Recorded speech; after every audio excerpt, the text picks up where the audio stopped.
Reading the order for the Construction Advisor and Appeals Board for January 13, 2016. First on the agenda, I'd like to welcome Mark Savasta, new building official. If you'll stand up and, for the City of Longview, started on January 4th. Good luck, sir. Thank you. Welcome. Second, I need to consider the approval of the minutes of November 11, 2015 of the Construction Advisory Appeals Board. Do I hear a motion? So moved. Second. Motion approved. Second, consider amending the City of Longview Code on the 2012 International Fire Code to make the city's building official responsible for the implementation and administration, initial interpretation, and enforcement of the 2012 Fire Code of the city development regulations related to fire prevention. Mr. David Willard, would you approach, sir? Thank you. Good morning. Morning. Morning. Mark, they said the same thing to me when I became the city manager. Good luck. Welcome. And good luck. Yeah. Thank you for being here today and letting me speak about this issue that we have asked you to consider.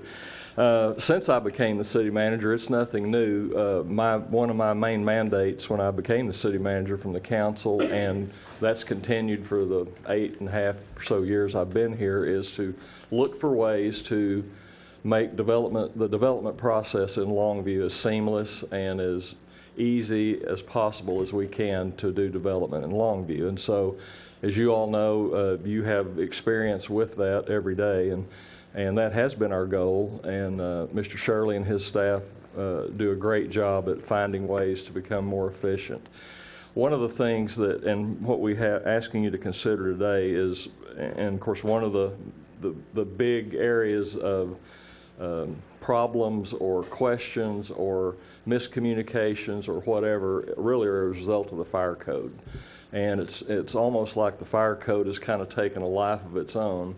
And really what we've come to, the way we're structured currently, is that we have really two phases of development in Longview on the construction part of it. The fire marshal's office that's been interpreting the fire code for development, and then development services, the other piece of that. And I think development services administers and supervises 15 different codes, or 14, with the exception of the fire code. And so we begin to talk about why we need to have everything in one area, including the fire code. And so we began talking about moving the responsibilities of implementation of the fire code as it relates only to the construction and development process over into development services under the chief building official. I want to make it clear that we're not changing everything the fire marshal does. We're only talking about, if you will think about it, the construction process, pre-construction and post-construction. Once a certificate of occupancy has been given on a development, then building services is through with the project, and then everything else as far as inspections going forward, those type of things that relates to the fire code, the fire marshal's office would retain and have that authority as they do now. We're only talking about bringing in the pre-construction, the site review, the site plans, calculations of water flows that we feel like needs to be done by our city engineer in Public Works that's responsible for our water system. And so it just it's a change in the pre-construction versus the post. So once the Development Services Department issues a certificate of occupancy, then all other inspections, state inspections that the fire marshal and the fire code talk about will still be administered by the fire marshal. We feel like that will give a lot of clarity to developers, people wanting to develop, because right now, developers have two places to go to. You go to the fire marshal for that part of it, and you go to the other, and we just feel like we'd be better served and make it more seamless if we have it under one group.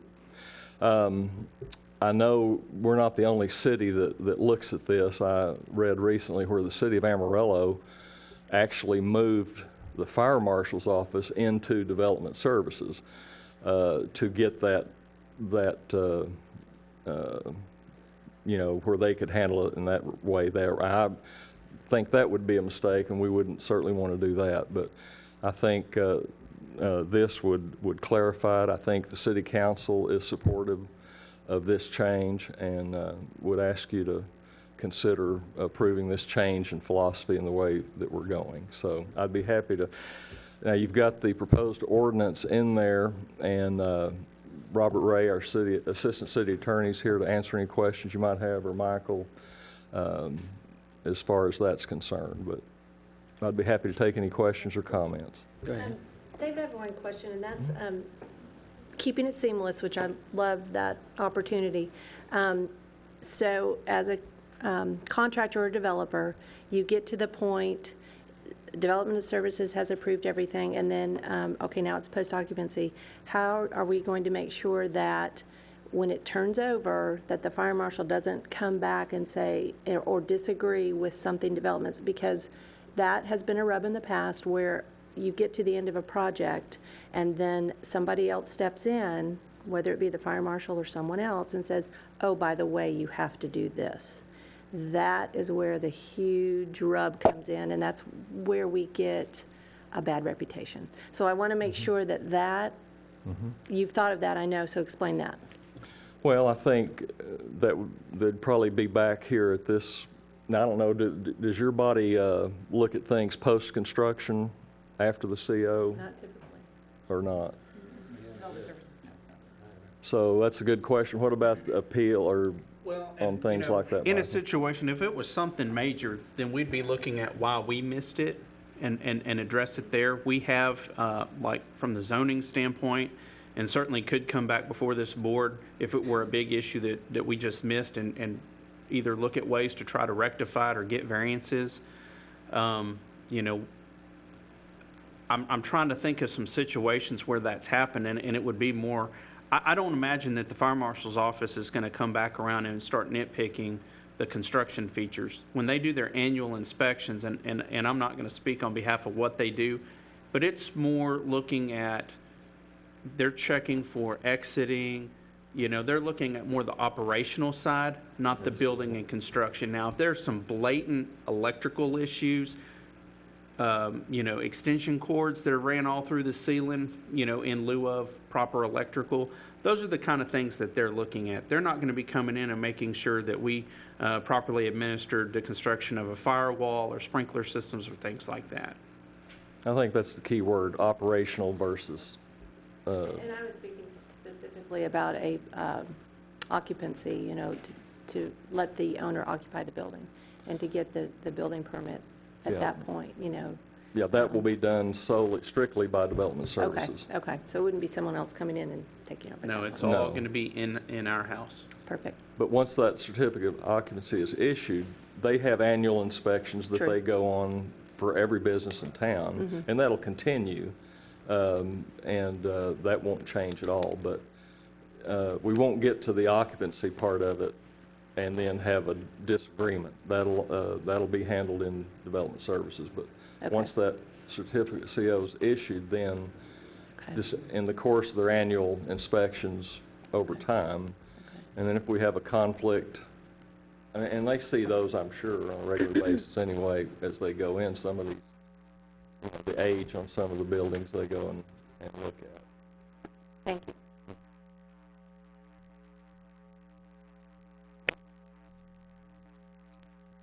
Need a motion? Approve. Do you have a motion for this? Motion approved. Thank you Next. very much. Thank you very much, Mr. Willard. Next, consider the request for a variance for Section B 105-2 of the 2012 International Fire Code requiring a minimum of 1,500 gallons per minute fire flow on buildings other than one- and two-family dwellings. Request is made by Joe Ferguson, One Stop Automotive, 3045 West, Loop 281. Any applicants? Come forward.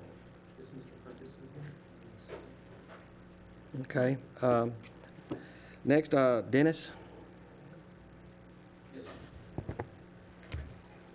So what about that? Do what now? Are we just skipping everything? Do what now? Are we just skipping everything? No, this is a Okay. We'll go ahead and kind of present the case since he's not here. Yeah. Be able to try to answer any questions. Okay. That's why I've got Dennis up here. Yeah, let Dennis. Okay, Mr. Ferguson has applied to do some reconstruction of a building, and there's not a fire hydrant within the distance requirements there. He is going to add one, but it's predicted that it will not have the 1,500 GPMs required for that building. But he has agreed to install a fire sprinkler system if he could get this approved to go ahead and start construction.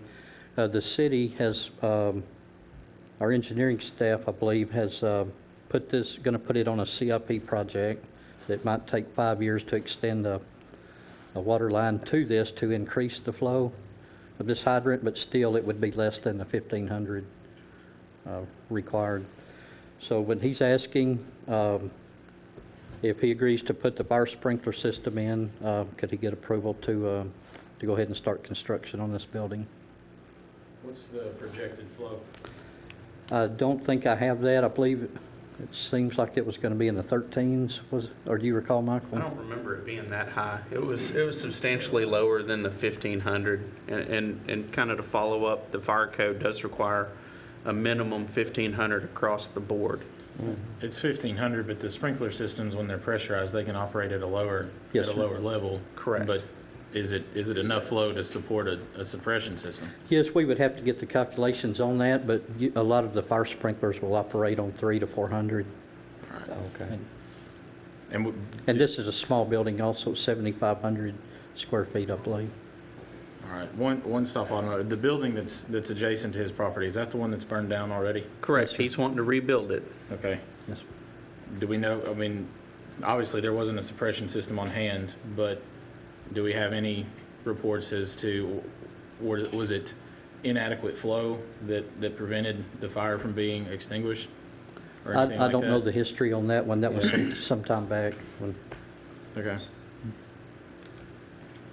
In the CIP project, at that point, when the hydrant is placed, the flow would be adequate, I'm assuming? I mean, at that point, the It flow would would not. come It up? would still Yeah. be shy. of And, the- and he is installing a fire hydrant, because one of the problems is there's not a fire hydrant within distance. He's going to rectify that. That's not part of the request Okay. today.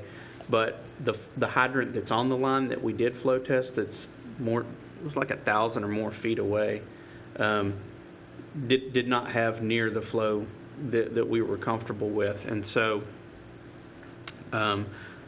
talking with our city engineer, looking at that area as, potential growth in the future and acknowledging a need to address that, they're going to be looking at trying to address that in the future with CIP projects. But as you know, there's no guarantee if and when that can be done and Yeah. how those are prioritized. So, we do feel that rather than just saying, no, you can't build the building because you don't have the minimum, that having a fire hydrant, having a suppression system gets us at least a good minimum fire protection. And it's very similar with variances that we've done in this past year with buildings that didn't quite have the 1,500, but had, fire hydrant source and were providing fire suppression. But in those past instances, they were able to provide what a projected minimum would be, and we don't have that information this time. We don't have any idea what we're saying yes to. Like if we approve the variance, in the other two instances that we've done, we've had some projection as to what the flow rate would be, and we don't have that in this case. Correct. So we're making a similar decision with less information. Yes and no. I think what he's asking y'all to say is that we're going to rely on the fire suppression system to do its job to get people out, and we're going to use the fire protection that is available to try to supplement that, and without just killing the project. So the city is recommending this for approval? With the fire suppression system as the offset there, yes. With the fire suppression system that we don't know that we have enough flow to make operate. Well, and this is, we generally don't know that information until they go into full design, and he's not we generally don't ask them to go pay for somebody to design a system until we know that that's the option. So, you know, we're hoping that it is. What we know about fire suppression systems, the size of the top of the building, how they calculate that, we feel confident that it's not going to be that elaborate of a system, that it'll have, like Dennis said, the 200 to 300 gallons to support the fire suppression system. All right, what happens if we approve the variance for the 1,500 gallons? I mean, is there any provision to say if the fire suppression system won't perform due to flow rates, that he doesn't get to proceed? Correct. That would be that's the suppression system. It would be a condition of that approval. And so if for some reason we weren't able to do that, then we would be back kind of at the drawing board. Because at that point, if you don't have 200 to 300 gallons, you know. Right. Yep. Okay. I just wanted to make sure. Sorry for all the questions. Oh, no problem. More questions? Okay, we need a motion?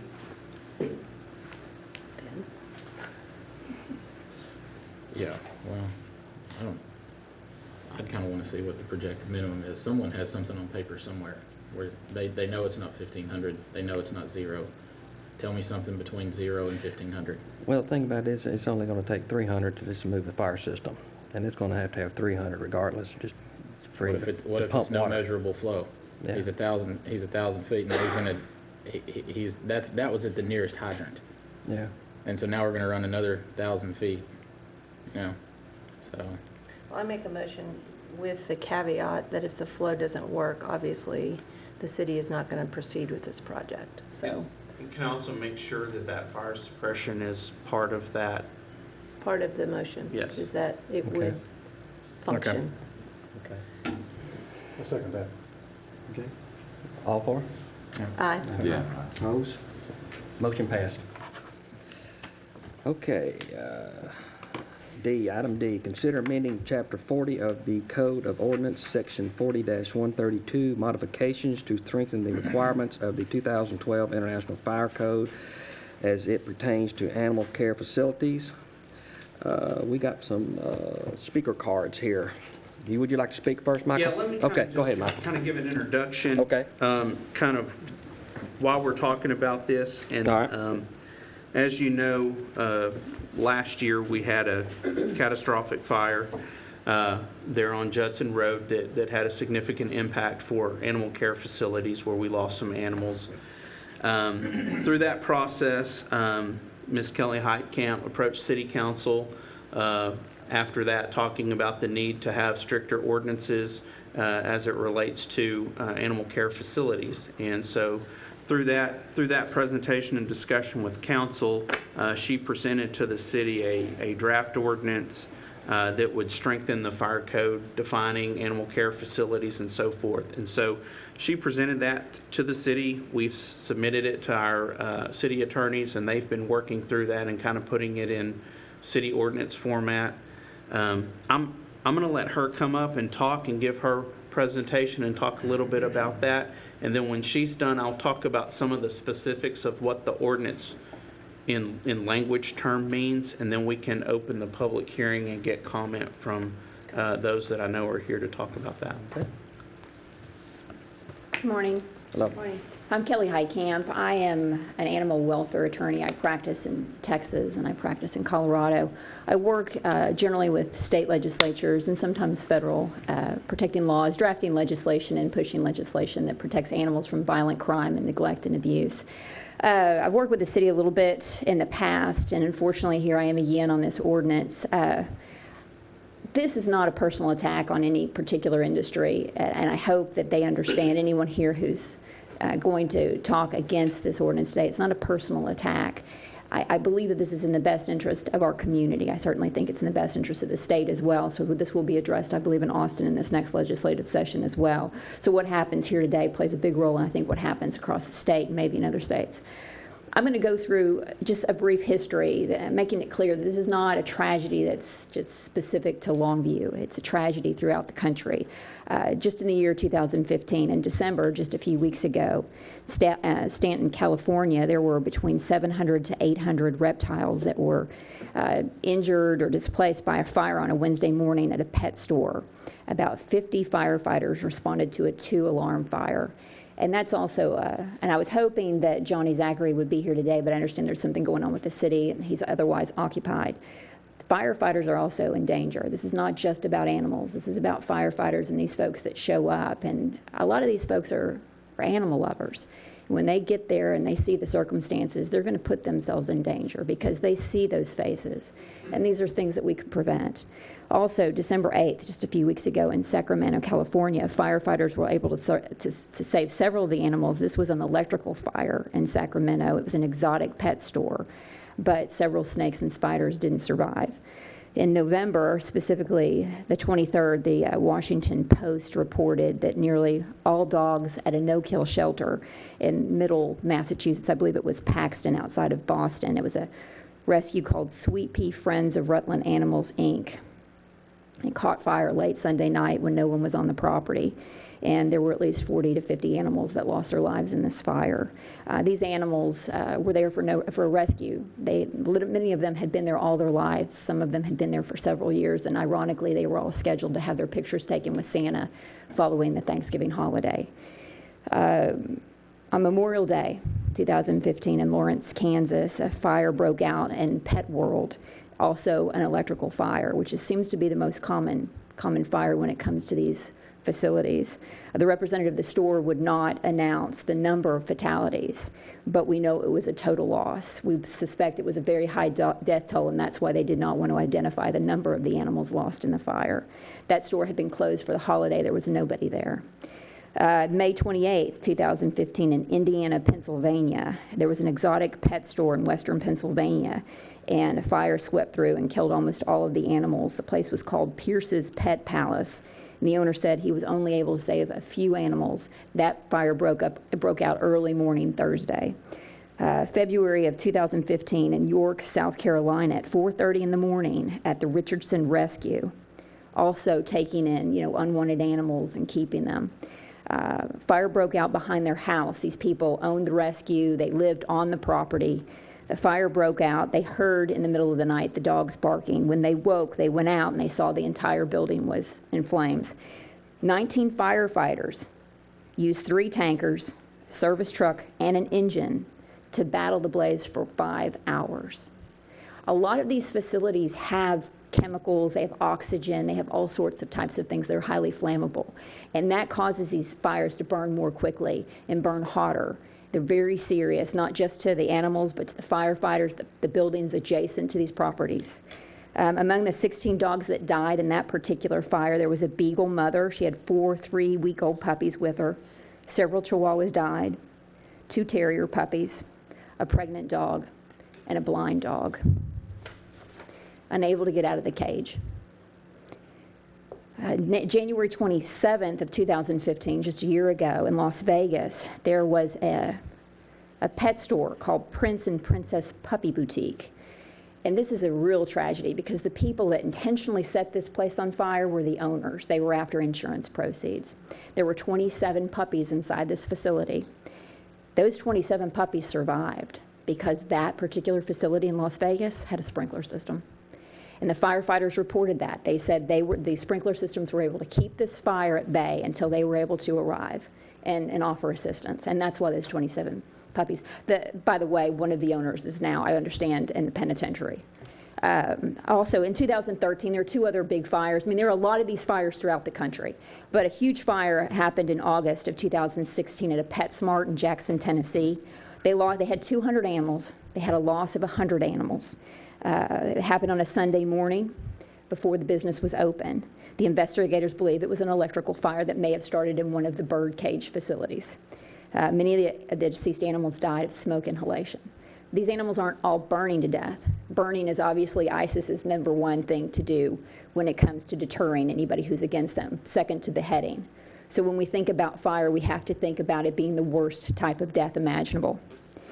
There was another fire in January of 2001, the Escondido shelter. This is not uncommon that it happens in shelters. It's not just pet stores and veterinary clinics. It happens in shelters, too, that aren't properly equipped. This one was in Kit Carson Park in California. Saturday night, nobody on the property, 12,000 square foot building went up in flames. Firefighters were only less than a half mile away. When they arrived, all they could do was get to the cages where the fire hadn't gotten and open those cages and hope that those dogs run. But a lot of these reports show that these dogs are so traumatized that they freeze in place. So you have to get the firefighters or the veterinarians or anybody there to rescue these animals. You have to get them to try and get the animals out. They're not going to run. They don't know where to go. They're scared. That was an absolute loss. The number of animals that were killed in that fire, it's still unknown. I've talked about death by fire. I think that's an assumption that we know that's the God's worst way to die. But smoke inhalation is also horrific. According to the NFPA, that's the National Fire Protection Association, they are the ones that promulgate the provisions that have been adopted by most cities and states in this country. They are the premier authority on these issues. And they, according to the NFPA, a fully developed indoor fire can reach or exceed temperatures of 1,100 degrees Fahrenheit in a very short period of time. Over 50% of people with severe burns and smoke inhalation die anyway because the burning of the lungs, the breathing in of these fumes, of this heat, torches their lungs, and it's unlikely that they're going to survive. The city of New York has had a series of typical fires, unfortunately it's become typical, in pet stores and veterinary clinics and shelters. They've had so many in the last few years that they've actually passed something similar to what we're asking the city of Longview to pass. It's actually also been presented to the state of New York as a bill on a state level, and it looks like that's going to pass. According to the NFPA, establishments with fire sprinklers are 50 to 75% less likely to experience serious damage when compared to those without sprinklers. It's imperative that our local facilities, and when I say local facilities, I mean anyone who's housing animals, even if it's just for a short period of time, kennels, grooming facilities, boarding facilities, veterinary clinics, shelters, rescues, all entities that make a living or secure. It doesn't have to be just for profit. I don't think a shelter actually makes a profit, but anybody who's got that responsibility, that accountability for these animals should be held to task, because we both know they can't open the cages. They can't get themselves out. They can't call 911. I think this is just common sense. I have a smoke detector in my law office. I have a smoke detector at my house. I'm told that I'm supposed to call it a fire detector. I apologize. I think they're the same thing. It's not an expensive thing to have. It protects my files. My clients expect that if I'm going to keep their privileged information on file, that I should take every effort to protect that information. I believe that when somebody submits their animal for a kennel or a clinic for any reason at all, that they anticipate that. They expect that courtesy. The way that the ordinance is drafted does not seem to be a financial hardship in any sense, in that the sprinkler system, although I'd love to have that required immediately in all existing facilities, I understand that would be financially taxing. But if you're renovating or if you're creating new structures, it's a lot less expensive. And I don't think that the people who are going to speak on that issue are here today about the cost. But most of these facilities that suffered these horrific fires had burglar alarms.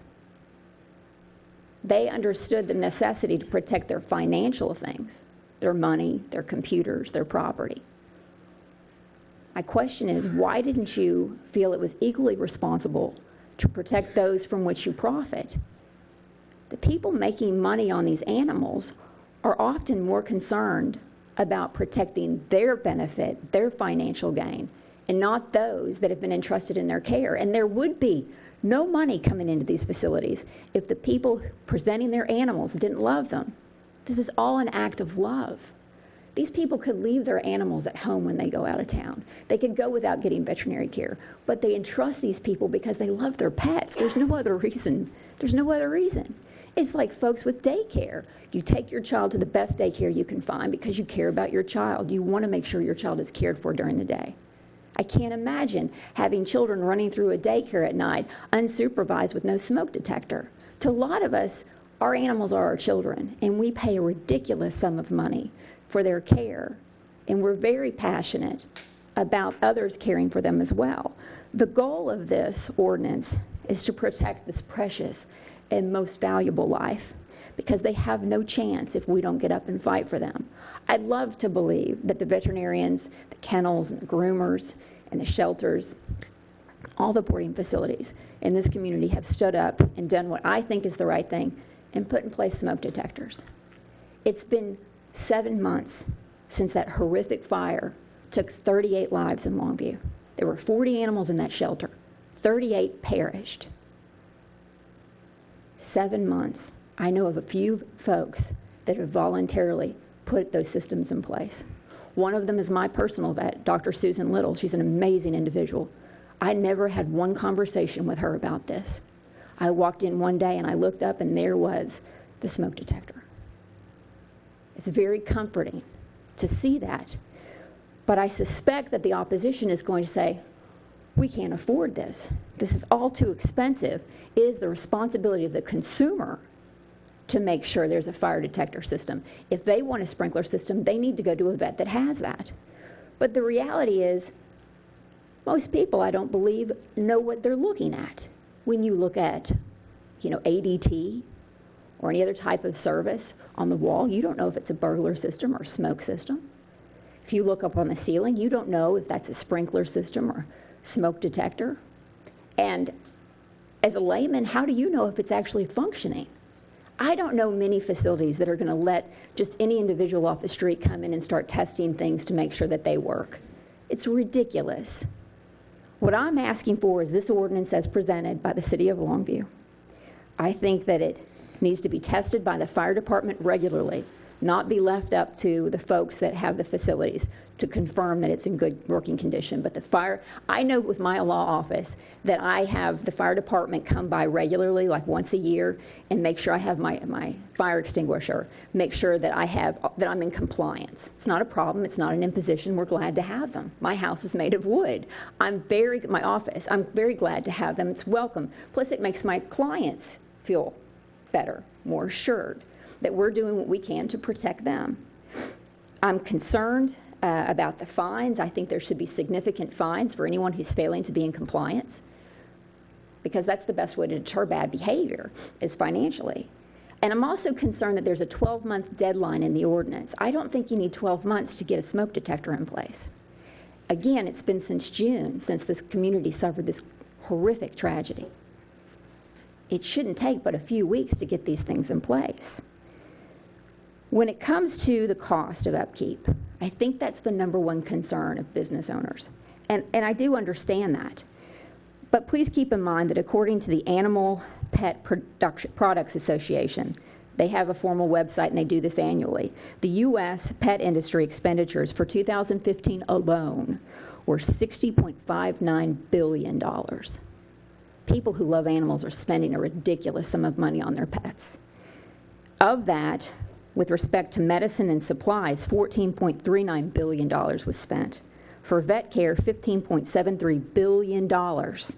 And pet services like grooming and boarding, $5.24 billion. This is an insane amount of money.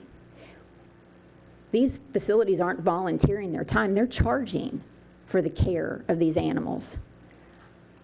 I know specifically that the cost of maintaining a monitored, and that's what we're asking for, not just a smoke detector, but a monitored smoke detector, is minimal. The cost is more than just financial. It's overwhelming to think that your animal could die in such a tragic situation, all alone. But the damage to your reputation is insurmountable. I don't think you can recover if you are reckless in any way and an animal dies in your care. Anybody willing to take that chance scares me. I'm asking you to consider this ordinance because it clearly is simple. It's the right thing to do. And although it is financially minimally, it requires minimal financial expense, in my opinion, and from what I've seen, I think it's just common sense at this point. I am heartbroken to think that it's come to this, that we need an ordinance. I am heartbroken to hear of the number of vets and kennels and boarding facilities that are here to fight this today, that they're going to publicly say it's too expensive. I can't imagine what's more valuable than the lives that are in their care and their responsibility. Thank you. Thank you. Any questions? Michael, I got one for you. Is that okay? Sure. And if you want, I was going to kind of go through and That's talk what I about wanna the know. specifics of the ordinance. That's what I want to know, okay? And in our staff report, we kind of hit on some of them, but without going into details because those were being finalized. Okay. You know, first and foremost, what this ordinance does is it creates a definition for animal care facility and implants that into the fire code and the existing building code. And that definition is a building or portion of a building in which services are provided for animals and which is not constantly attended by a person 18 years of age or older who is legally competent and capable to oversee the animals in his or her care. The term includes, without limitation, animal hospitals, boarding facilities, kennels, shelters, pounds, veterinary clinics, and pet shops. And so that's what we've defined as who this ordinance is applicable to. Primarily those situations where overnight stay during the day, you know, there's usually someone there. Now, if there's animals there that are kept when they're closed during the day, then this would be applicable to them. Also, what it does is adds it to the occupancy types in the fire code where sprinkler systems, fire suppression systems are required, regardless of size, fire flow, what have you. And it would be for any new facilities. So all new facilities that meet this definition would be required to provide the fire suppression systems. Also, as Ms. Heitkamp mentioned, fire alarms and the automatic smoke detection systems would be required in all facilities that are animal care facilities. And that means any new facility that's constructed or any existing facility that is operating. And as she mentioned, the ordinance would give those existing facilities that are non-compliant, if this ordinance is adopted, 12 months from the date of adoption to comply with that requirement to get the design and installation taken care of. Also, it would add to the existing building code the level of renovation. So, you know, if you do an addition to an existing facility or a renovation, it defines the type of renovation that would require the fire suppression system to be installed. And that would be like level 2 renovation where you get into your floor area more than 50%. And so that's more than just, you know, coming in, new paint, new carpet, you know, kind of a facelift. That's getting into where you're into the structure, you're into the framing, you know, and that's really that's the point to where it makes more economical sense, and it's certainly easier to install a suppression system, because that's something that we've heard, not just in this situation, but others. When you're trying to retrofit a system, it is more difficult to try to retrofit than when you're building new, but at that level of renovation, it's much simpler. So that's the gist of the ordinance without going, you know, and if looking through the ordinance that we'll have for council, it's a cut and paste job. So it's just adding pieces to the existing building code and the fire code. But that is what, in a nutshell, is what we're asking you all to consider based on what Ms. Heitkamp has provided and asked us to look at. So I'd be happy to answer any additional questions. But existing buildings now will require smoke detectors, monitoring, things like that, but not required to put sprinkler systems in them. Correct. They would not be They're required. grandfathered in as is. Correct. Okay. And one other point on the fire suppression systems, there is an exception that we're building in, that if the water supply system is not sufficient to run the sprinkler system, which we kind of discussed that a few minutes ago, where a fire pump would be required, then that would be an exception where they would not have to install the fire suppression. That we understand that that would then become a financial burden. Yeah. Okay. Okay. Okay. Any more questions? Okay, I want to open it up to the public comment. Dr. Armstrong.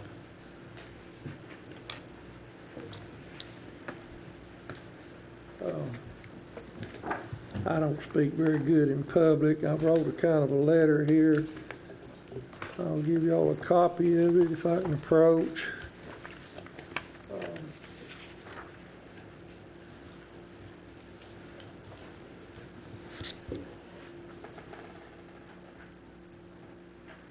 I've got one, Dr. Armstrong. Thank you. Thank you.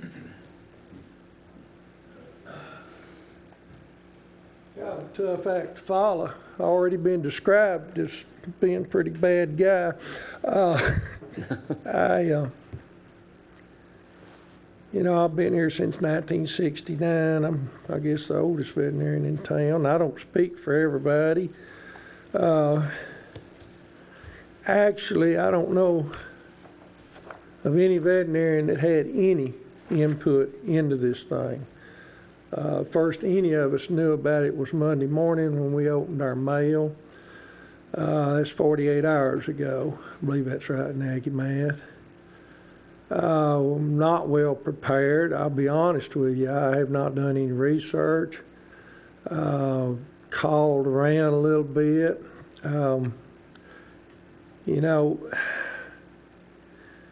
By definition, we do all love animals. I mean, that's not the issue. If we were in this just to make money, almost any other profession would have probably been a better choice.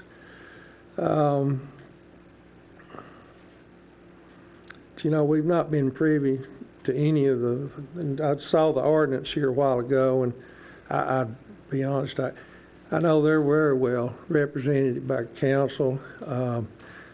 We've not had an opportunity to consult with an attorney or, make much of any presentation here. And I know she mentioned smoke detector. Well, that all sounds good, but we're not talking about smoke detectors here.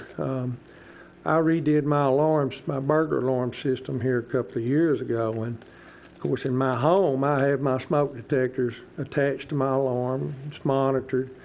So I'm talking to the same company, and I said, we're going to have smoke detector. Oh no, I said, if you get into that, you're talking about a whole different thing. That's a fire alarm, and we're not allowed to do that without going through the fire alarm system. I did talk to them Monday. I said, what would we be looking at here for a fire alarm? He said, in your building, probably somewhere between $6,000 and $10,000. There is, unfortunately, in our business, everything seems to come down to dollars. I mean, oftentimes, we're not able to do the things we'd like to do because of the expense. I don't think it's a matter of loving animals or what you might want to do or whatever. I do think that with a sprinkler system, what I understand, and I don't know, I mean, I've heard figures bannered around $40,000, $50,000, $100,000 for a sprinkler system. I don't think you'll see any new startup facilities built here with that type of issue. And all I'm saying is that since we've had such little, hardly any notice and no input on this thing, I'd ask that you table this thing and ask the city staff to consult with the veterinarians and the boarding people and that sort of thing, and maybe get some input. Maybe we can come up with something that might be a little more feasible to do. But we've just kind of been blindsided by this whole deal. And so that's what I would ask, that you table it and maybe consult with some of us and some people in our field, and maybe consult with the Texas Veterinary Medical Association about some things and what other people are doing. And I know that I agree with nearly everything she said, but sometimes reality dictates what you can or cannot do. So, anyhow, that's my presentation, and I appreciate y'all listening to me. Thank you, sir.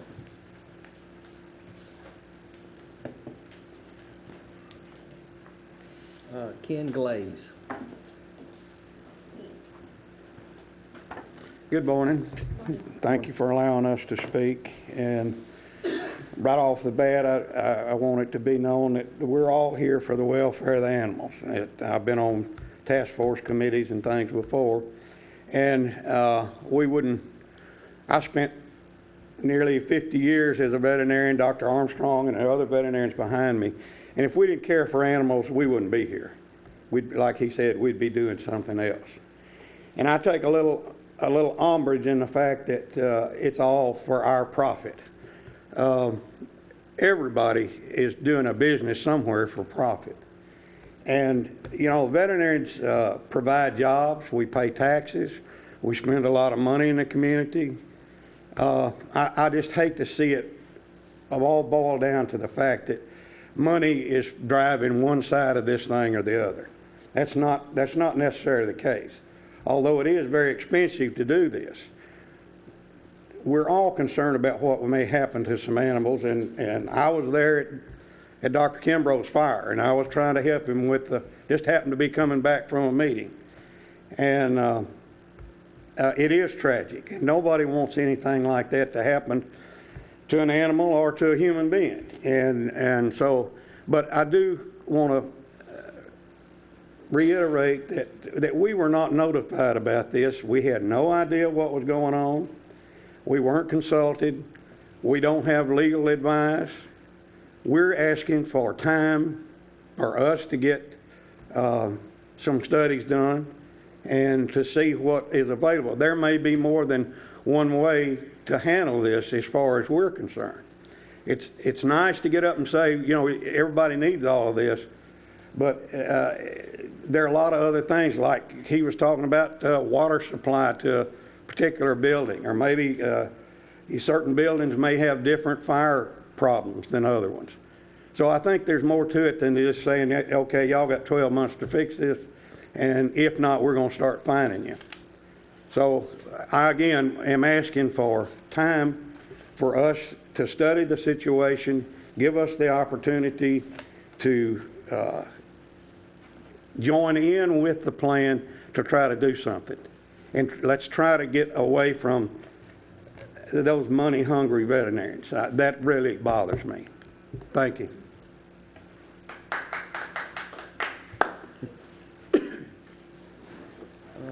Laura Childs.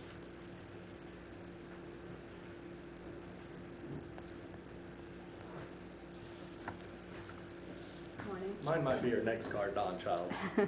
Sir? Don Childs, mine might be. I've got you next, but y'all come together. Yeah. We are owners of a dog, Lola. Lola died in the Kimbrough fire. She was to us the most beautiful little dog. Yeah. She was 10 months old when that fire broke out, and we were in Florida on vacation. When we took her in, we'd taken her in before, we entrusted that facility was going to take care of her in every way possible. I didn't question, and I have grieved over the fact that I didn't question a monitored fire system. Didn't really think about it, honestly, because I just trusted that they were the most popular in town. Many people, many friends use them, and I know he cares for animals. I know he's not in it just for the money, but it is what it is, and our dog passed. This picture of her hangs in my daughter's room, and we talk about her often. We miss her terribly. She was a dream dog. I had dreamed of her for 2 decades. I wanted a bulldog, but they're expensive. We paid a lot of money for her. We're here today just to say that this is a no-brainer. It is absolutely a no-brainer. It should not be about the money. It should be about caring for your customers, caring for those pets that can't get out of that kennel. I have heard from some folks that have talked to fire personnel that worked that fire, that had there been a monitored fire system in that building, those dogs would all be alive with almost 100% certainty, because the fire department was right down the street. And that is disheartening and hurtful. And I don't want another family to have to go through what we went through. $6,000, $10,000, it's worth it to take care of your customers. It is what you are in the job to do, save animal lives.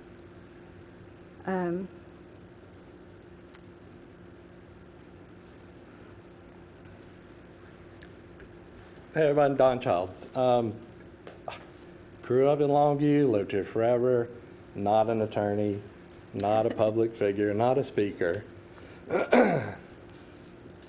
When you have a loss that could easily have been averted, it's pretty hurtful. So we would definitely ask that you guys look at this very seriously. A monitored fire alarm, I don't care, put somebody in there 24 hours a day. I don't care how you do it, just do it. I mean, you should never suffer the loss of a pet like that. And let me put it in terms that other people can understand. What if you had your great bird dog that you took in for a procedure, just overnight, had a fire and it perished? Tragedy, catastrophic, could have been averted. But you lost your bird dog. You lost your show dog. You lost your family pet. It doesn't matter what it is. From what I understood, there's no coverage, no compensation for the people that had pets there. If you see the value of a burglar alarm, how can you not, especially if you have one at your home, how can you not see the value to include a fire alarm for pets that you cover for your clients that trust you to do the job? I don't understand it whatsoever. Did anyone in here lose a pet at this? Don't be the next one. Please. Please pass this. I don't care what it is. Put somebody in there 24 hours a day, monitored smoke alarm, something. Something has to be done all over. There have been new construction in Longview already that saw the value of a smoke alarm and a sprinkler. Nobody just knew this about this on Monday, maybe this ordinance, but that fire happened in July. Things should have been done to protect the animals. What do you think? Protect the customers. So this happened in June. Or June. You guys have vets. And hey, we're not saying, I know Dr. Kimbrough. I know he cares. So if this happened in June, how can you say that you're just now hearing, I understand the ordinance, but there has to be some accountability about, well, hey, what about my office? What happens if this happens in my office? So you can't say that you just found out about it. This is horrific. This meeting 48 hours ago. I understand that. Any input? I understand that. But since June, what have you done for your vet? In the event that you had a fire overnight, is somebody in your place 24 hours a day? Or is it a monitored smoke alarm? And that's all we're asking. Yeah. That's all I got. Thank you. Thank you very much. Any questions?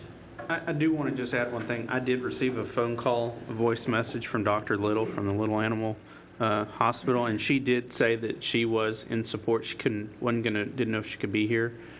So I just want to bring that to the board's attention, that she was fully supportive of the ordinance for the suppression system, for the fire alarm, and the monitored smoke detection. So she did want to voice her support and let y'all know that. And there may be others that haven't I completed can hear you. speaker I cards. can hear you. What you said? Yeah, there may be others that are here that want to talk. Is there any, okay, let's do it. And if you Any of didn't, the that's applicants want to fine. We speak? can get that afterwards. Out here, So. yeah. I have a speaker card, and I just have a Come on, question. that's fine, come on up. God dang it, too much wrapped up in it. Yeah. Just have a question. I was listening. Christine Pryor? Yes. Okay. I just want to make sure I understand the ordinance. I understand that it's going to be for facilities that house animals when there's not somebody on the premises, so like an overnight facility.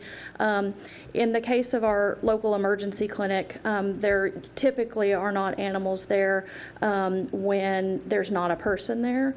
And like, I understand that it'll affect boarding facilities, grooming facilities if they have animals spend the night.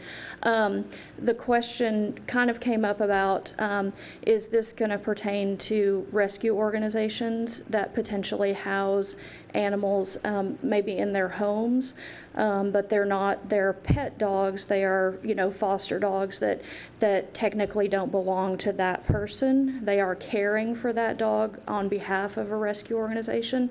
And I'm just curious if that's been taken into consideration when defining an animal care facility.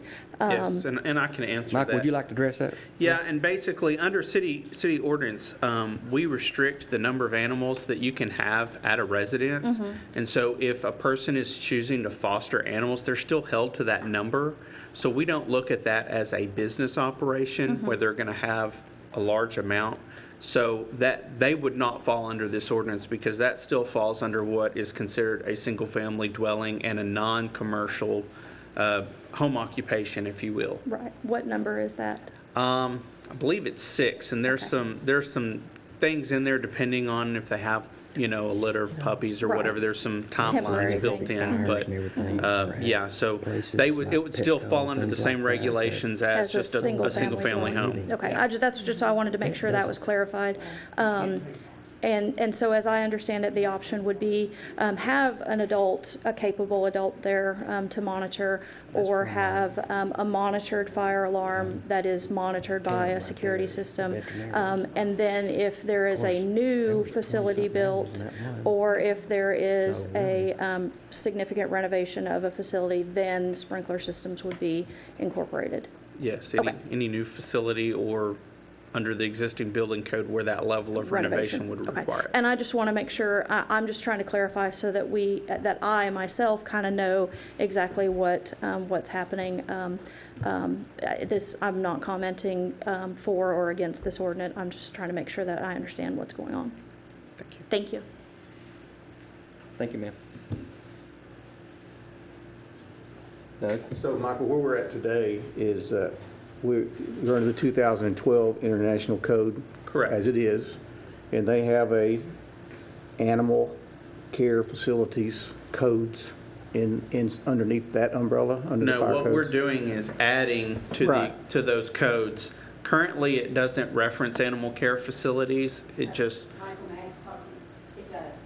And PA 150 does. well, and that's a separate code. And the NFPA, which is a separate group than the ICC, they do have separate codes, and we do have some of the different NFPA documents adopted, just not as it relates to here. But as far as the existing building code and the fire code does not have animal care facility listed as a separate occupancy type, that's what we're doing, is adding it into the code and then creating stipulations as far as how fire alarm and sprinkler systems are addressed with that occupancy type.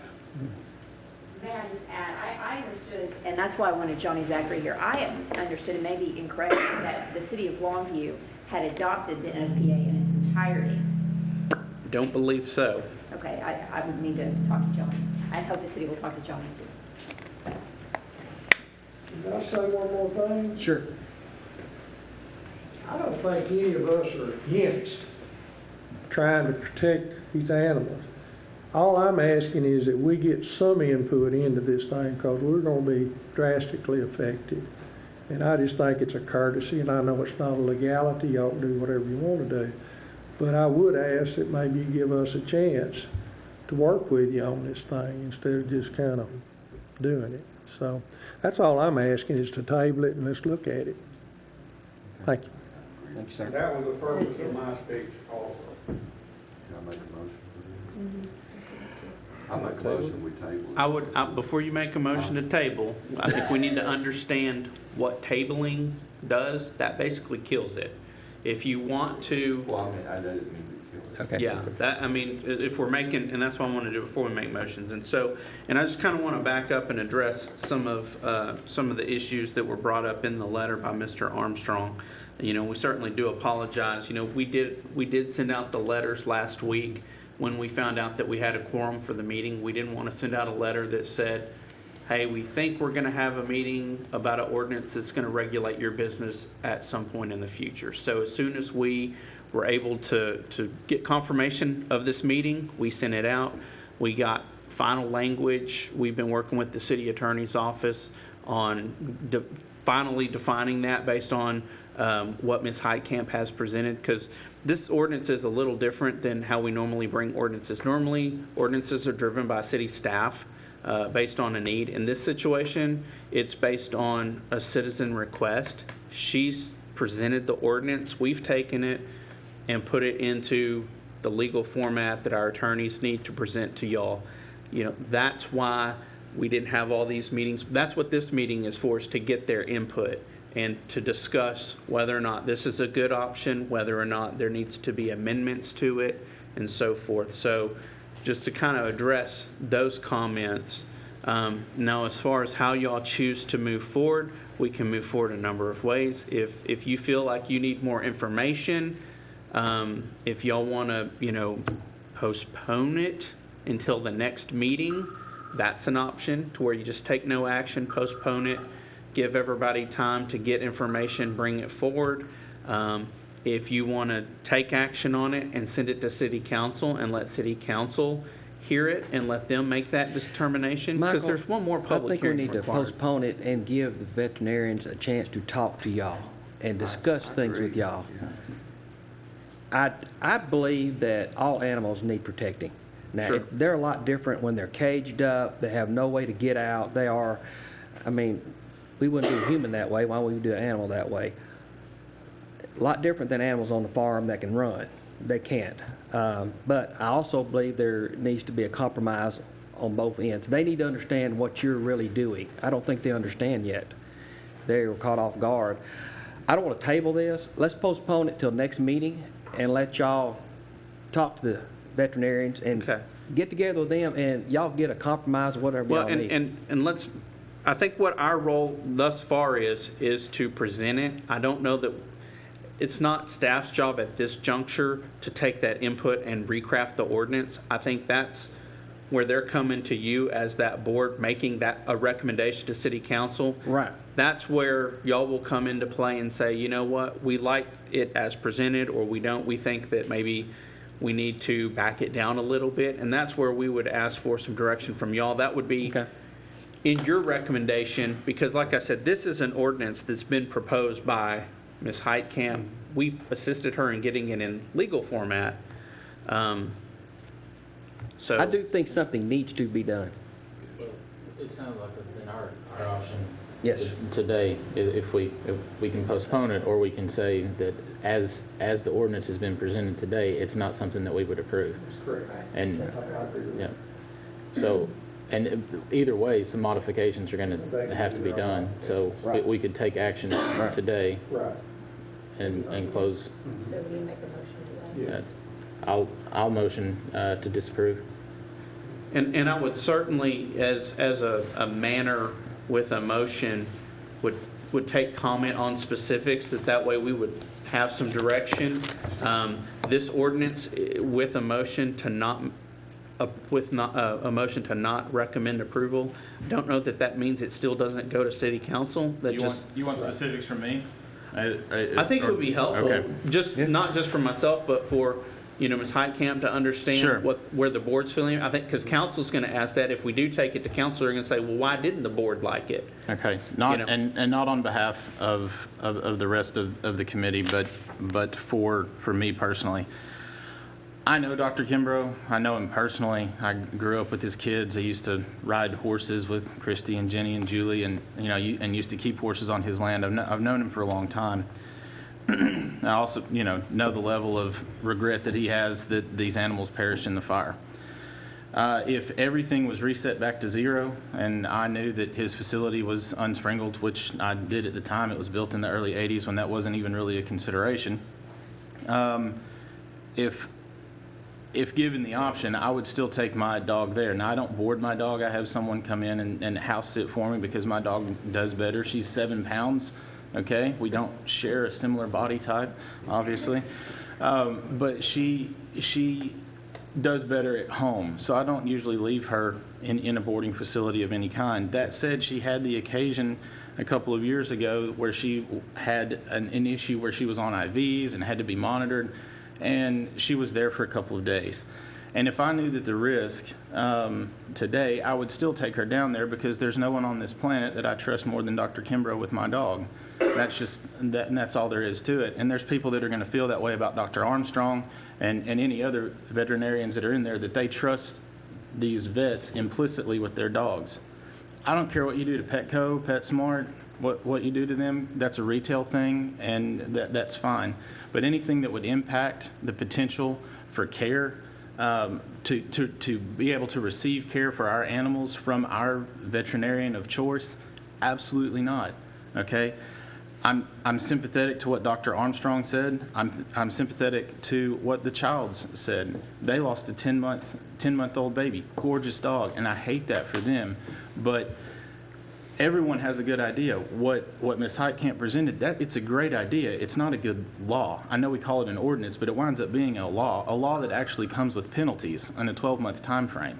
So for all that, because it would be such a speedy thing for caregivers, and that also comes with fines, I would absolutely say no, not in this form, not with this texture. There's an aggressive nature to it, especially with the heavy fines, and that was kind of an emphasized thing.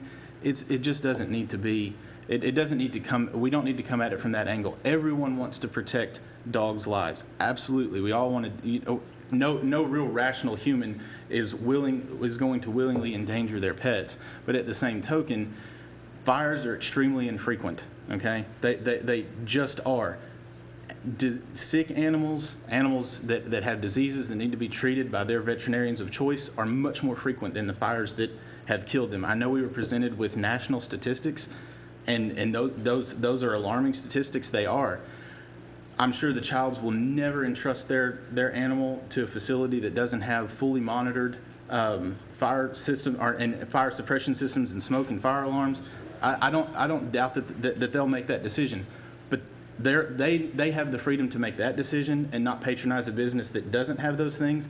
I as a citizen need the freedom to choose the veterinarian of my choice, regardless of what they have in their building. That's my piece.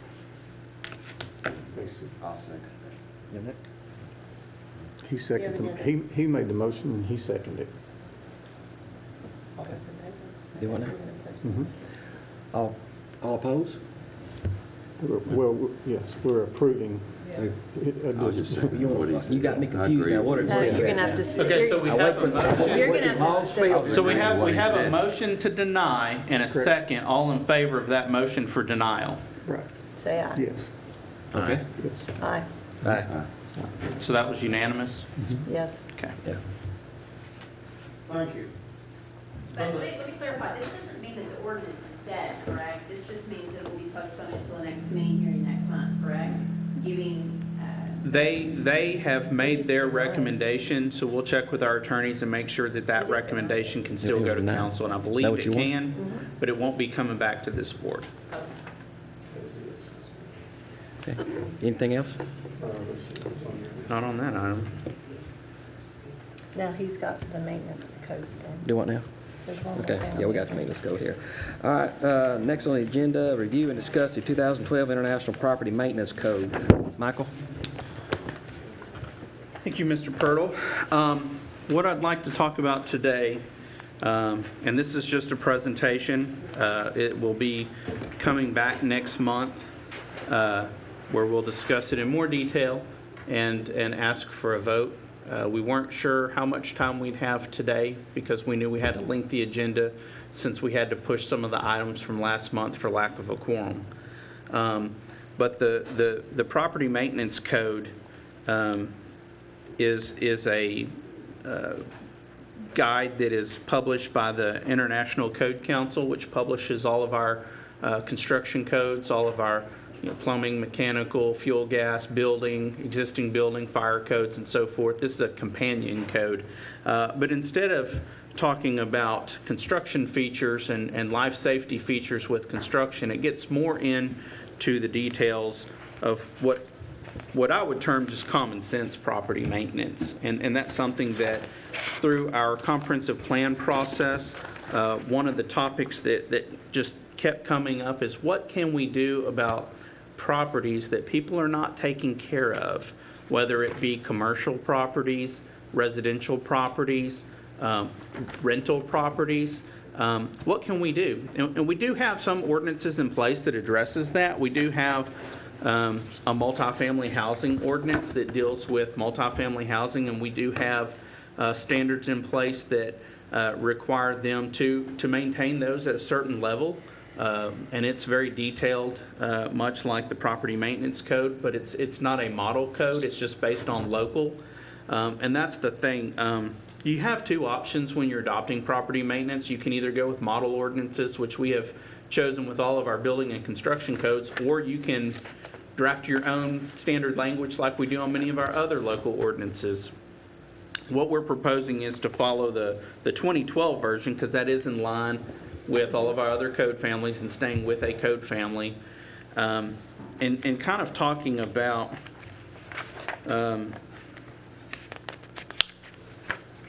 what that is.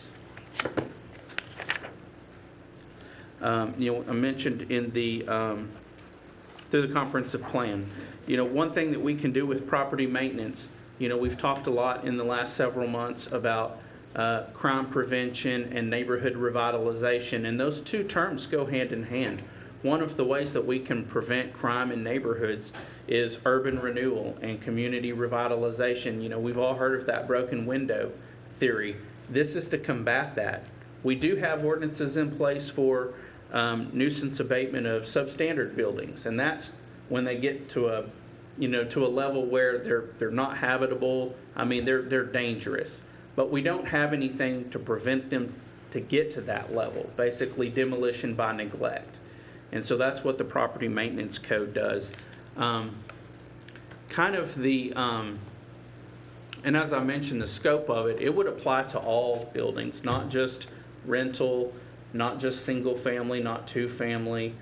It would apply to all, commercial and everything. So it would give us those tools that people kept asking, what do we need to make our community look better, to hold people accountable to that standard that we want. And this is the way to do that.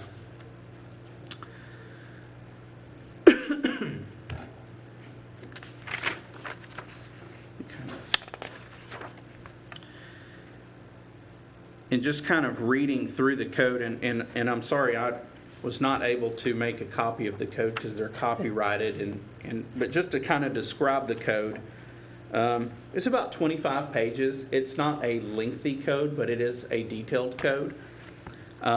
It is a maintenance document intended to establish minimum maintenance standards for basic equipment, light, ventilation, heating, sanitation, and fire safety.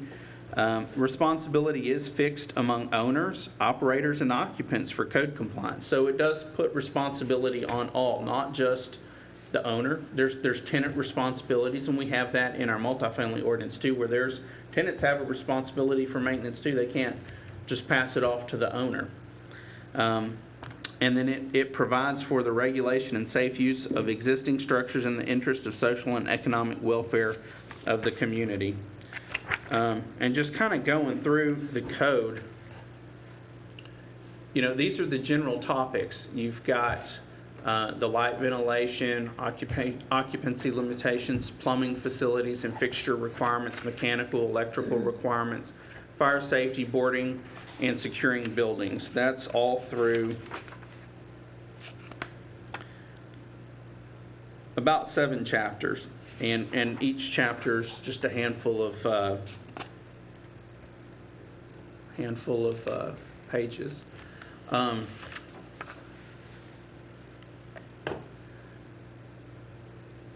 you running can you go to the No. Yeah, go for it. So kind of getting into, the first 2 chapters, scope and application, The second part of that is administration and enforcement. And, a lot of that's dictated by state law on what the fines are, and it was mentioned in the past discussion about the fines. State law sets maximum fines for the type of regulation that it is, and then of course the local, when you get into fining, that's set by municipal court, and they generally, there's a maximum. They usually don't do the maximum on first offenses. Chapter 2 is really getting into more specific definitions. Chapter 3 is really dealing with general requirements, talking about exterior property areas, having regulations for swimming pools, spas, and hot tubs. We already have some local regulations on how those are handled, so we've already addressed that in some areas. Chapter 4 dealing with light ventilation. Chapter 5 is the plumbing. Chapter 6 is mechanical and so forth. And kind of talking about, there we go. And what I consider this to be, like I said before, it's a common sense approach. It basically, the codes, without just reading every section, basically says that you have to have, there's criteria for installation and maintenance. It says, common sense, you have these facilities, they have to be kept in proper mechanical order. They have to be working and functioning and in good repair. There are certain situations where, depending on if it's a rental property or not, it may have a little stronger standard to protect, the occupants. But that's basically what property maintenance in a nutshell is really, is it's a common sense approach to having written standards.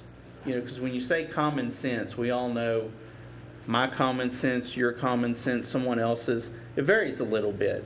And that's okay, but this gives us that model code that we all understand and gives us an enforcement mechanism so that when we see these issues that everybody can say, yeah, that's a problem, we don't need or want that in our community, how do we address it? The adoption of this would give us the regulatory ability to address that. Okay? Can I ask a question? Absolutely. Okay, as I'm looking at and I have not read the code, number one, but the first thing I would ask is if you can't copy it, but can you email it to us so that we can at least read it? I don't have it digitally. Okay. Because I think do think through a Google search you could find it. Okay, because I think number one, we need to read it. But as I'm looking at what you've put up, this is no different than the building code so far. So specifically, Michael, what is different from what I'm looking at here to the building codes that we already have in place? Okay, so your building and construction and fire codes dictate during construction how they're installed, how they're manufactured, Yes. How a house is built. But once it's constructed and we walk away, there's nothing that says that you have to keep it in working order, that it has to be properly maintained. Okay. We have some ordinances in place, if you got holes in the side of your house, we have some ability to deal with that if it would allow rodent harborage. So this is post-occupancy? This is post-occupancy, absolutely. This is for existing buildings. Okay, so again, I think it goes And back properties. to enforcement, because in Absolutely. the past, the city of Longview, are you saying we haven't had the mechanism to enforce? We haven't had the desire. I agree. And so therefore, we didn't have the mechanism. Now, we did in certain areas, like we have the multifamily ordinance, the multifamily housing ordinance that has a lot of the same context as far as our ability to go out and hold them accountable for basic minimum standards. We have ordinances dealing with substandard and nuisance properties where we can go in and make them either fix it or tear it down, but that's when it's at a very different level of what we're talking about here. Okay. This is where you've got a property that's maybe habitable, people living in it, but What will prompt you to go out? well, because I Complaints? think the community sentiment for this through the comprehensive plan is very high on the desire for So this. you'll have to receive complaints. I think what we'll start out with, we know areas that need it, that need to be addressed, and so we're going to go out and take a targeted approach. Do we have the manpower to do that? Because I know we haven't in the past. It will be something that will be a shared responsibility between our building inspection department and our code compliance division. Because it really deals with both sides. Some of it deals with, building and construction features, and some of it's just, visual junk and litter and things like that. So it's going to be, it's going to be a combination between, 8 to 10 people that can be boots on the ground, whether it's our code compliance officers and in coordination with our PAR officers. We've got a lot of boots on the ground that are driving the streets, that are monitoring our city. And this would just be one of those additional things that they're monitoring for, that we would then go after and enforce the standards. And of course, our enforcement mechanism is much like we do others. We notify people and give them an appropriate opportunity to fix it. And if we're seeing them moving forward, we're not going to take that heavy-handed approach to saying, we gave you 30 days and 30 days is up, you're not done. We want to see compliance. So as long as they're moving, where we would take a stronger approach where your fines and things would come in is if we see nothing. If they see just a blatant disregard, then that's where we would go out. And understanding our process, we have to issue we can't go out and issue a ticket because we're not police officers. So we have to fill out a complaint form and send that to municipal court, where they would send out a summons for that individual to come either pay the fine or go before the judge. And then the judge can assess a fine based on the maximum set forth by state statute, and then can direct them on timelines and things like that to fix it, give them further direction. Okay, you did mention demolition by neglect. We have a lot of property in this town that's owned by people that don't live here. And I want to know what that means, because we need to demo projects, and we need to, this thing about going through the courts and stuff, these people don't care, they don't live here. Correct. And we need to be able to go out. Now, does that address that? We Where have an we can ordinance. go out and demo something that's been sitting there without a roof. We have an ordinance in place. Part of the problem is that we do not have a person in place. We have hired that person. They're starting next Tuesday. So we will be stepping back into that role. We've got a list of properties. What this ordinance does in relation to that is hopefully we can address it before it gets to that point. Whereas before we didn't have the mechanism. Okay, but what I'm talking about is stuff that's already out there. Correct. We know it's out there. We drive by it every day. We have an ordinance in place, and there's state law that dictates our process for that, of giving them proper notice and tagging it and going through the whole notification procedure, giving them an opportunity to fix it, and then if they don't, then going to municipal court and getting a court order to basically demo it. Then if they don't, then we have an opportunity to come in and demo it and then lien the property. It's a lengthy process, It is. but we do have that ability, and like I said, next week we'll have the person that'll be doing that, because it's a very specialized process. And when you say lengthy, how long do you, or seriously, how many months are we talking? It could be a couple of months, because we go out, we have to, on a property like that, we have to do an investigation, and then we have to do research to see who the property owners are. Then we have to research if there's any liens on it, if there's any bank notes on it. We have to notify all those people, which is very different when we just do a zoning violation or a junk and litter. We have to notify and do all that research. We have to tag it, we have to post it.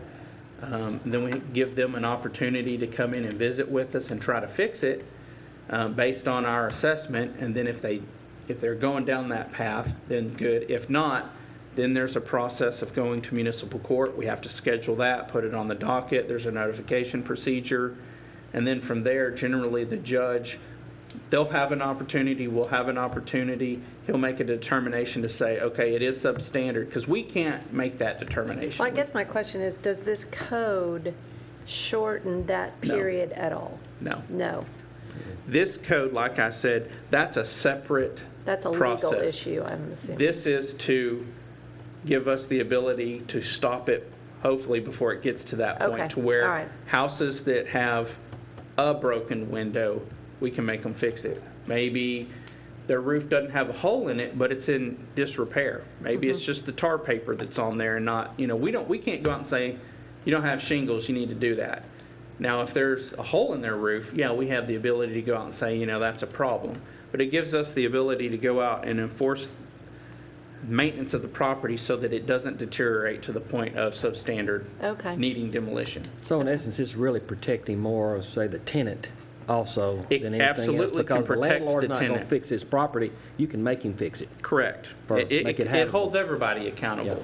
And you can't do that with ordinances, you have to adopt a code to make that happen? Yeah. I mean, because there's a lot of stuff in that code that just when you flashed it on the screen, that's some pretty heavy stuff. If y'all found one thing and had reason to be in there, including adding mechanical ventilation to a bathroom, I'm sure has to do with, eliminating black mold, but there's no one in there that says turn the vent on. So you have someone living in an older house that bought an older house because they don't, because that was their choice, or maybe they don't have, the income to buy a nice new house. Now they have some type of issue, and now you're in their house saying, oh, by the way, you have to add a vent. Now, in that situation, because you mentioned it's not tenant-based, it's owned, we're gonna see other issues that are outside. Right. That we would be there for. If there's a black mold problem and there's a rot problem, yeah, we want to address it so that it doesn't become a bigger issue where we're having to come out and talk about demolition of a substandard Well, sure, structure. adding a vent's not going to fix a mold problem. It might help to prevent Sure. it, but it seems like it was presented, the code adoption was presented to address primarily aesthetic concerns. But what the code has is way more than just aesthetic concerns. Correct, and I don't want to misrepresent that it is just aesthetics. If we go out and, we have to think about too, if you've got a structure that was built many years ago, built to code, we're not going to come in and tell them you have to meet the current code unless they're doing a Right. level of renovation. Sure. Now, if we've come out and they've added on and done things that are not code compliant, then that's when we're going to come in and say, okay, you don't have proper ventilation, you don't have proper windows and things like that. That's when we're going to come in and require them to upgrade those systems. All right, help me with one more thing. Why then wouldn't we draft our own ordinance that specifically targets what we're trying to fix rather than the broad spectrum of a code adoption? My opinion is everything that we heard through the comprehensive plan, this does. For us to, and The comprehensive plan was what people see in the city.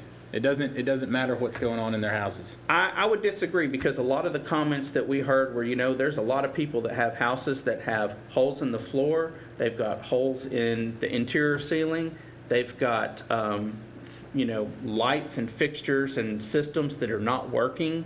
They don't have, they have an air conditioning system, but it's not working. We do require that they have to have water and they have to have certain things, but we don't require everything to be operational. Sure, okay, so let's say AC system. I have an AC system in my house, and if it wasn't working, no one in this room would know. And it doesn't create a hassle for anybody else. But if you come in and I'm doing everything I can to make rent payments or mortgage payments, whatever the case may be, and now you tell me that I have to get my AC system fixed, and now I do that to get my city off the back, but now I can't pay my mortgage payment, and now I'm facing foreclosure, that's no good. Now, if I've got holes in my windows, my grass is too tall, I've got a car on blocks leaking oil in the front yard, yeah, you come in and say something about that because that impacts everybody else. But whether or not I have climate control in my house doesn't affect anyone else. So don't pass codes that affect how I want to live in my house. Sure, and I don't think we're going to be called to those situations. We're going to be called. But you have the potential, though. That's the problem, is that now you have the potential to tell me that I have to do something with my AC system when my AC system is not your business. And I say you, but I mean the city. It's not the city's business. Sure. It's just not. Now, okay, it's when you're living in community with people, okay, in a neighborhood, yeah, you have to mow your lawn, okay? You can't have water leaking out of hoses and stuff, or sprinkler heads. You have to live in community with people. But don't pass a code that says that I've got to put a vent in my bathroom, or I have to comply with something that affects me. If I have a hole in my ceiling that goes straight up to my attic, what if I wanted it there? What if I wanted to I was paranoid and wanted to make sure there was no one in my attic? That's not your business. That's not the city's business. Yeah, and I think based on the comprehensive plan, those kind of situations, I don't think that we're going to try to target the person that has maybe one hole in their ceiling. more than likely, there's going to be multiple other issues of while we're out there, and those can have a huge impact on that neighborhood and on that neighborhood's community livability, the appearance of our community. Appearance is part of it. Sure. Crime prevention, we all know that all of those things factor in. Well, then, and so it's not just one thing. well, sure, but then let a custom tailored ordinance that would be more appropriate than a broad spectrum code adoption, because what it does is authorize a potential. Okay, so stuff you're now empowered legally to affect how I live. If there's other issues, because that's what we keep saying is we're defending the adoption of the code because there would be other issues that call us out there, then target those issues in an ordinance. Specify those individually and make an ordinance out of it and not a broad Sure. spectrum. And I'm not here to say that we're going to adopt this whole thing.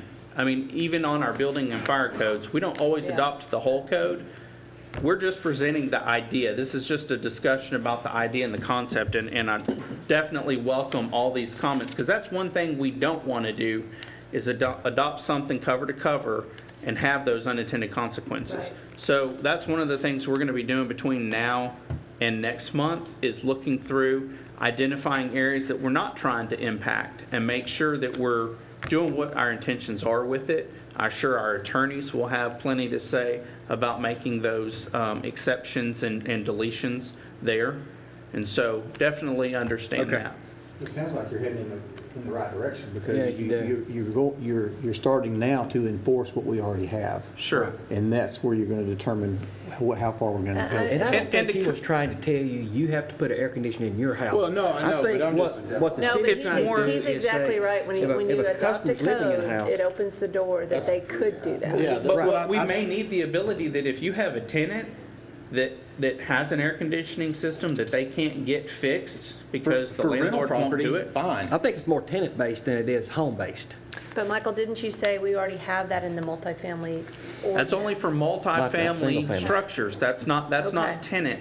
That's multifamily structures. So it may be that we expand that to include. Well, and that's what this is doing. And to kind of answer the question, why do we use a broad spectrum ordinance rather than kind of tailoring our own? Because the ICC is a huge organization, and they do that for us. They have code hearings.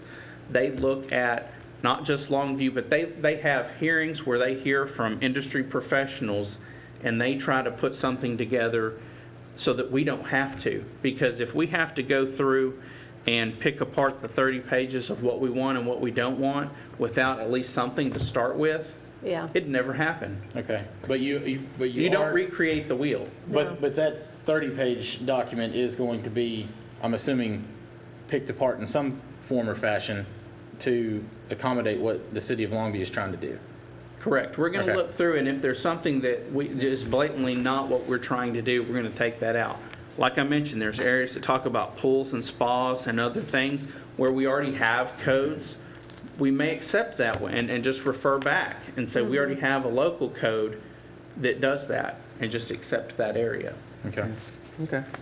And I would certainly invite each one of y'all to come to our office, because we have a couple of copies, and I'll try to order some more. I had 3 or 4 and I loaned them out, but if you want to come get one and sit down in my office, look through it, or take it for a day or two and look through it, be happy for y'all to do that.